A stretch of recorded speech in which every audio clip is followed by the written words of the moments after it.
again we are in trouble.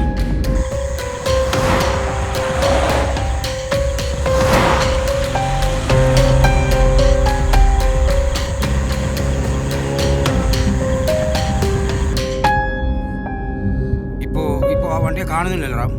വണ്ടി പോയി ചേട്ടാ വണ്ടി റൈറ്റ് തിരിഞ്ഞു പോയിരുന്നു. വണ്ടി പോയി. അതെ വണ്ടി പോയി. അവര് നമ്മളെ പോലെ വഴിതെറ്റി നമ്മളെ പിന്നാലെ കൂടിയതായിരുന്നു. എന്തായാലും പോയല്ലോ. ഓ എന്റെ ഉയരങ്ങ് പോയി. മനുഷ്യന്റെ ജീവനങ്ങ് എടുത്തല്ലോ താൻ. എന്തൊക്കെയാ പറഞ്ഞത്? കിഡ്നി മാഫിയ വെറുതെ എന്തൊക്കെയാ ചുമ്മാ വണ്ടി കോപ്പ് മനുഷ്യനെ പേടിപ്പിക്കാൻ വേണ്ടി പറഞ്ഞു. ഈ പേപ്പറിലുള്ള കാര്യങ്ങളും നടക്കുന്ന കാര്യങ്ങളും മീഡിയയിലുള്ള കാര്യങ്ങളും ഞാൻ പറഞ്ഞു. അതൊക്കെ നിങ്ങളുടെ സാഹചര്യം ഇവിടെ അന്യം ഇതിപ്പോ പറയാനായിട്ട് എന്തായാലും ഇവിടെ ഞാനും പറയണേ ഇതിനെ പിടിച്ചിറക്കിയാലോ.